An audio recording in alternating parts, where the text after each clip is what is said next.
What just happened in the motorcycle world wasn't a glitch, it was a warning. Harley nearly lost its CEO in a boardroom rebellion. KTM is days away from financial collapse. And Triumph, they just launched one of the best bikes they've ever made, but most of us will never be allowed to buy it. This isn't business as usual, it's the start of something far bigger. The Scrambler you'll never ride. It looks perfect. A tubeless spoke wheel setup, headlight grille, engine guard, and a fly screen to top it off. Triumph's new Scrambler 400XC isn't just another affordable middleweight, it's a statement of rugged simplicity with real-world practicality. Except you can't buy it. Unless you live in India, that is. This isn't a concept bike or a limited edition model teased at an auto show. This is a fully production-ready Scrambler that would easily sell in Europe, America, and Australia. But Triumph made a decision, and it's not one rooted in global demand. The Scrambler 400XC is exclusively for the Indian market, and that exclusion has left riders in Western markets both baffled and frustrated. Triumph's partnership with Bajaj was always aimed at cracking the sub-$5,000 motorcycle market. India, with its huge rider base and rapidly modernizing buyer class, became the primary target.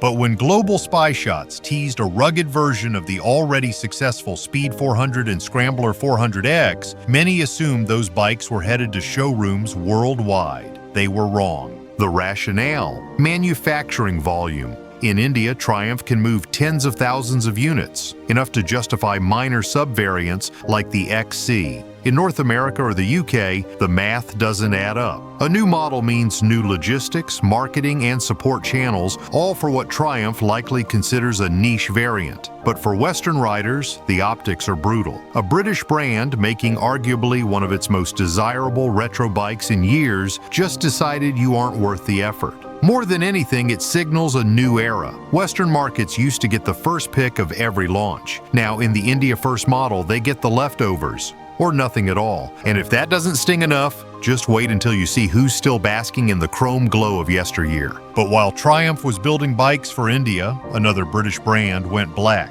and bold. Maeving's Blackout. When cool doesn't need speed, some bikes don't shout, they whisper. Maeving's RM1S Blackout is one of them. It's an all-electric, all-black throwback that doesn't chase range, performance, or spec sheet dominance. What it chases is mood. And in doing so, it just might prove that electric motorcycles don't need to impress with numbers. They can seduce with vibe. The Blackout doesn't try to hide its limitations. 15 horsepower peak, 70 miles per hour top speed, and 90 miles of combined city range mean this isn't a tourer, a canyon carver, or even a sporty commuter. It's a cool commuter. And that's intentional. With a swappable battery, subtle lighting, and vintage cafe styling, the RM1S is designed for city life, short hops, and maximum character per mile. There's no chrome, no noise, just matte black everywhere. Levers, pegs, tank, seat, wheels. It's the anti-Harley in both style and soul. But what really stands out is how confident it feels. This isn't an electric motorcycle apologizing for being slow, it's a statement bike that says, fast isn't the point. At just under 9,000 pounds in the UK, it's priced like a premium bicycle, but feels like a boutique object. This is the new wave of electrics. Products built to feel personal, not practical. And while the industry chases faster charging and longer range, Maeving has quietly built a rideable mood board. Meanwhile, in Germany, BMW just built a baby GS that might actually grow the family. We broke down what's real. Now here's the gear that backs it up. From locks to filters, it's all in the description. No noise, just function. The F450 GS, BMW's off-road awakening. For years, BMW's G310 GS served as the brand's budget adventure bike. Affordable, approachable, and wildly underwhelming. It was never quite the disaster some made it out to be, but it never fully embodied what made BMW's bigger GS bikes global legends either. The G310 was light on power, light on presence, and light on excitement. Now that chapter is over. The G310 is gone, and in its place, BMW is building something much more serious. The long-awaited F450 GS. This isn't a teaser or a leaked CAD render. We now have real spy shots. Plastic panels, test mules, and bin bags taped across the tank. It's coming, and it's coming soon. Based on the initial specs and visible geometry, this is BMW's most focused entry-level adventure bike yet. It's expected to house a 450 cubic centimeter parallel twin, making roughly 47 horsepower. More importantly, it's tuned and built with real off-road intent. Ground clearance, suspension travel, and overall ergonomics show that BMW isn't trying to make a commuter with dirt bike looks. They're making a dirt bike you can commute on. And while the cast wheels on the test bike suggest there will be both street and spoke wheel off-road versions, the intent is clear. BMW wants a gateway drug into the GS lineup that isn't watered down. The TFT dash seen in the spy shots also confirms the inclusion of premium electronics, a first at this displacement for BMW. Riders who were priced out of the F450 GS or intimidated by the R1250 GS finally have something to look forward to. BMW has always marketed the GS line as unstoppable. Now it seems they're building one you can actually afford. And right behind BMW, Suzuki is arming its smallest bikes with something surprisingly elite: VVT for the masses. Suzuki's quiet tech revolution. Suzuki has long been the quiet genius of the Japanese motorcycle world. While Honda flaunts volume and Yamaha pushes edgy performance, Suzuki often works in the shadows, engineering quirks that outlast hype. And now they're pulling off something nobody expected, bringing MotoGP technology to commuter bikes. The company is developing a new version of its 250 cubic centimeter single-cylinder engine used in the V-Strom 250 and the Gixxer 250. But this time, it's adding variable valve timing. Yes, the same core idea found in performance monsters like the GSX-R 1000 and even in Suzuki's past MotoGP prototypes. This is not a gimmick.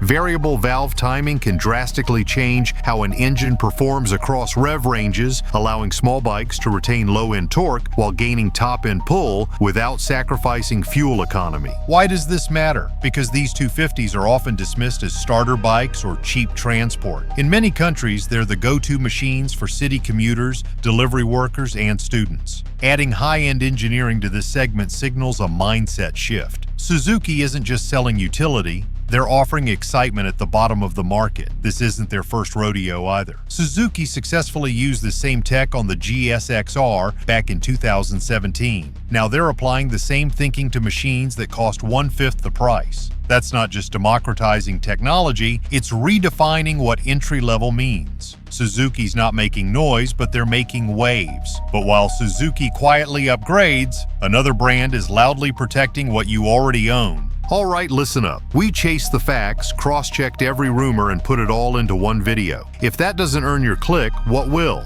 Hit subscribe and back the ones doing the work. Norton's Vi 4 in India, when the colonies call the shots. In a twist worthy of a century-old novel, one of the most historically British motorcycle brands on Earth is now building its next chapter in India. Norton, once a symbol of post-war British engineering, is launching a 1,200 cubic centimeter V4 superbike in India by the end of 2025. This isn't just about market expansion, it's symbolic. Norton, having been acquired by Indian manufacturing giant TVS following a financial scandal and pension mismanagement in the United Kingdom, is now being rebuilt not in the image of its past, but in the design of its future. The B110, the code name for this V4, may resemble the V4SV or the V4CR, but it's clear the mission has shifted. Deliver premium performance to the Indian luxury buyer. Why India? Because the numbers are undeniable. The country's rising middle class is hungry for prestige products, and motorcycles remain deeply cultural. While Triumph targets Indian volume, Norton is chasing Indian value. It's a reversal of motorcycle colonialism. No longer are Indian firms white-labeling European designs. Now they're setting the terms. The model is expected to carry over the full 120-degree crank, aggressive electronic suite, and cafe racer lines. But it will debut in Indian showrooms first. For riders in London or Manchester, this may sting. For riders in Mumbai or Chennai, it's a coronation. Legacy matters, but in 2025, legacy may be less about birthplace and more about who actually gets to ride it. And while Norton expanded, KTM cracked under pressure. Literally. KTM's recall crisis. brakes, deadlines, and the clock that's ticking. When a recall hits a motorcycle company, it usually means a dent in reputation and some warranty bills to manage. But for KTM, this recall feels more like the beginning of a collapse. Nearly 20,000 dirt bikes across their Gas and Husqvarna sub-brands have been flagged due to defective front brake calipers. These components have a terrifying flaw. Under stress, they can crack. That means a sudden and complete loss of braking power, often at high speeds and on loose terrain. The United States Consumer Product Safety Commission issued an urgent warning. This wasn't a recall buried in small text. It was front-page safety chaos. The timing couldn't have been worse. KTM is already grappling with a brutal financial situation, with a nearly €600 million payment looming toward an administrator that has been overseeing their debt obligations. That deadline is set for the 23rd of May, and industry insiders say missing it could throw KTM's entire European operation into insolvency procedures. The recall won't help. Beyond the repair and replacement costs, this kind of failure erodes consumer confidence, particularly in a category, off-road performance, where KTM once held an almost mythic reputation for reliability and aggression. What makes this different from other recalls is the systemic vulnerability it exposes. KTM has grown fast, gobbling up sub-brands and expanding their range, but quality control has not scaled with their ambition. Riders are starting to ask the uncomfortable question, is KTM spreading itself too thin? And if so, are their bikes still safe enough to trust on the edge of a trail or a racetrack?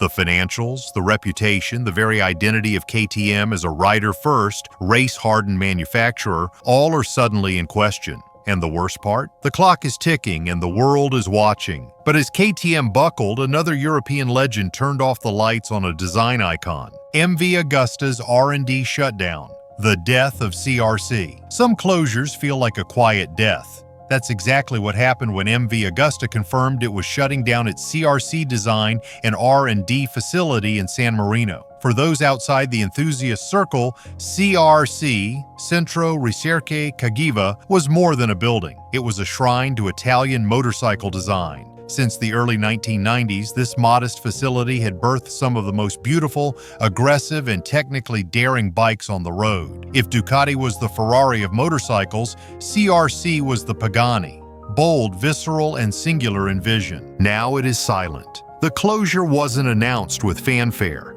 It slipped into the news cycle under the pretense of consolidation. The official line from MV Augusta's new management is that R&D efforts will move closer to the factory in Varese, streamlining operations. But those who know the brand understand the real story. This is a survival decision, not a strategic upgrade. Ever since KTM handed back its stake in MV Augusta during its financial purge, the Italian company has been on edge. Without that backing, MV is once again a small ship in stormy waters. Famous, beloved, but barely afloat. And when times get tight, art is often the first thing cut. CRC's closure is not just a budgetary move, it's an acknowledgement that MV Augusta is retreating from its highest ambitions. They are not trying to lead the industry anymore, they're just trying to stay in it. That realization hurts. For years, MV Augusta built machines that were irrational, overpriced, and gloriously unnecessary. They made motorcycles for the kind of people who don't care about value. They care about soul. Now that soul has been put in a box and stored away. While MV closed its labs, BMW flooded a racetrack with tech and a message. BMW takes over the TT. Sponsorship is power play. For most brands, sponsoring a race is about visibility. For BMW, it's about dominance.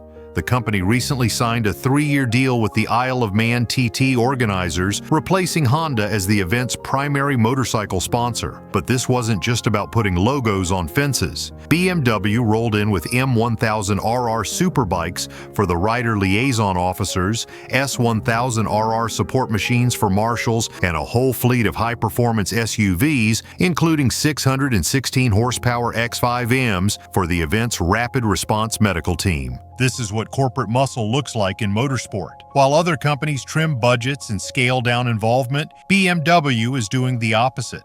They're embedding themselves into the DNA of the TT, into its safety, its spectacle, and its future. The message is clear. BMW doesn't just want to race. They want to own the experience. The move also signals a cultural shift. For decades, Honda was the default name at the TT, known for their reliability and deep-rooted connection to the event. But now BMW is challenging that identity. Their bikes are faster, their tech is flashier, and their commitment is deeper. This is not just a sponsorship, it's a takeover. And it's working. Riders, teams, and even fans are already noticing the difference. BMW isn't just showing up, they're elevating the event. And in doing so, they're redefining what it means to be the dominant player in motorsport. And while the Germans expand, the Italians quietly move back in. With boutique firepower, Bimota's return. Boutique dreams in British showrooms. It was easy to assume Bimota would never return, not in any meaningful way. The Italian brand has always been more myth than market force. Known for its wild designs, impossible pricing, and radical engineering choices like hub center steering, Bimota was never trying to compete with the Hondas and Yamahas of the world. They were building fantasies on wheels. Now, thanks to Kawasaki's financial backing, Bimota is back, and this time, they're serious. At the recent London Motorcycle Show, 3 of their flagship bikes were shown alongside an announcement that 5 official Bimota dealers would be opening across the United Kingdom in 2025. The KB998, a homologation-ready superbike, headlines the lineup. Alongside it sits the retro-futuristic KB4 and the utterly bonkers Tassi H2, part sport bike, part steampunk dream. These machines are not for everyone. Prices start around £30,000 and go up from there, assuming you can even get one. But that's the point. Bimota isn't chasing volume, they're chasing legend status. The resurgence of Bimota proves there's still room in the market for exclusivity, eccentricity, and high-concept engineering. For a certain kind of rider, value is irrelevant. They don't want what everyone else has. They want a conversation piece. Something hand-built, borderline irrational, and permanently scarce. And now, they can finally find that again, in a showroom near them. But one company's internal battle may be more dramatic than anything on the street. Harley's Boardroom rebellion, the coup that failed. For nearly 6 months, Harley-Davidson wasn't just facing another financial dip, it was battling for its very soul. When an activist investment group launched a full-scale campaign to unseat CEO Jochen Seitz and 2 senior board members, they weren't simply questioning leadership decisions, they were calling into doubt the identity of Harley-Davidson itself. The insurgent group, which branded itself under the incendiary banner Free the Eagle, accused the current board of clinging to outdated visions and failing to engage a younger, evolving rider base. The website they built, complete with shareholder breakdowns, campaign language, and leadership failures, looked less like an investor relations page and more like a political rebellion. This was not a routine shuffle of executive chairs, it was a full-blown ideological war. At its core was a brutal question: is Harley still Harley, or has it become a soulless, chrome-draped echo of its former self? The boardroom revolt climaxed at the company's annual meeting, where votes were cast, lines were drawn, and the future hung in balance. In the end, the rebellion collapsed. Seitz held on. So did the targeted directors. The coup was dramatic, well-funded and surprisingly public, but ultimately it failed. Still, this wasn't a victory lap. Harley's leadership may have survived the mutiny, but the tension it revealed, the deep fractures within the brand's investor base, customer identity, and executive vision remains unresolved. The board thanked shareholders for their trust, but the message was clear. Not everyone is aligned, not even close. But even if they won the vote, Harley hasn't solved its real crisis. Harley's deeper problem, the cultural disconnect. Numbers can hide a lot. Harley-Davidson stock may have bounced after the shareholder vote, but it cannot mask the deeper decay. The average age of a Harley rider in the United States is now over 50. The brand's internal metrics show stagnant growth among younger demographics. Meanwhile, its top-selling bikes, the Street Glide, the Road King, the Fat Boy, continue to cater to the same audience they always have: riders who came of age in the 1970s and 80s. But what happens when those riders start leaving the road? This is Harley's true existential threat: cultural irrelevance. While other manufacturers pivot aggressively, offering lightweight electric commuters, rugged dual sports, and mid-displacement urban cruisers, Harley has struggled to reconcile its heritage with the demands of a new generation. Their electric initiative, the Livewire, was bold but badly priced. Their attempts to re-enter the adventure segment with the Pan America showed technical promise but lacked cultural traction. What remains is a brand caught between past and future, trapped in a tug-of-war between leather-clad tradition and digital age evolution. Younger riders want connectivity, agility, and affordable thrills. Harley still speaks in torquey curves and chrome. Even inside its own design teams, there are reports of conflicting visions: build for the loyal few or chase the skeptical many. That's the fracture the failed Boardroom coup exposed. Not a war of numbers, but a war of identity. And identity wars don't end with votes. They end with relevance or extinction. And while Harley fights for meaning, KTM's final deadline is here. KTM's deadline, May 23rd, and the debt that could end it all. There's a difference between pressure and collapse. KTM has been operating under the former for years, racing to expand, acquiring brands like Husqvarna and Gas, pushing into markets far beyond its Austrian base. But on May 23rd, that pressure turned into something else entirely. That date marked the final deadline to settle a debt of nearly 600 million euros, owed to financial administrators, creditors, and government bodies following a web of corporate entanglements and liquidity issues. The recall crisis, which affected nearly 20,000 dirt bikes due to faulty front brake calipers, couldn't have come at a worse time. Not just because of the cost, though it is substantial, but because of the perception. Investors saw it as weakness. Regulators saw it as risk. And buyers, they started to see KTM not as a premium off-road performance leader, but as a company losing control of its quality and its cash flow. If that May deadline passes without a lifeline, the implications are massive. Factory closures, distributor defaults, layoffs from Austria to the United States, and worse, permanent brand damage in markets that KTM fought hard to enter over the last decade. This isn't just about paying a bill. It's about proving solvency in a high-risk, low-margin industry that tolerates no weakness. Analysts have warned that even if KTM makes the payment, the recall and its underlying cost structure could still spiral. The off-road market is saturated. The premium tier is fragile, and consumers are growing weary of brands that overextend, overpromise, and underdeliver. But beneath it all, the question still remains, what should you do? The riders left behind. What all this means for us. What happens when the brands we trusted, Harley, KTM, even Norton, start showing cracks in the armor? What are everyday riders supposed to do in an industry where economic instability, corporate power plays, and brand identity crises dominate the news cycle? It's no longer just about which bike to buy. It's about where to place your loyalty, your money, and your trust. Motorcycles used to represent freedom, rebellion, and escape, but today riders are stuck between sky-high prices, electric confusion, vanishing dealerships, and uncertain resale value. One brand recalls 20,000 bikes. Another floods the market with 5 versions of the same model. A third fights over its own CEO like it's a Game of Thrones spin-off. And through it all, the rider, the one who just wants to ride without a side of shareholder drama, is left wondering, is it even worth it anymore? But maybe there's a different answer. Maybe this is the moment for riders to reset, to think beyond logos, to choose based on trust, value, and joy, not brand legacy. Maybe it's time to ignore the press statements and just ride what fits, what lasts, and what matters. Because what you ride might still be a choice, but who you trust, that's the real road ahead.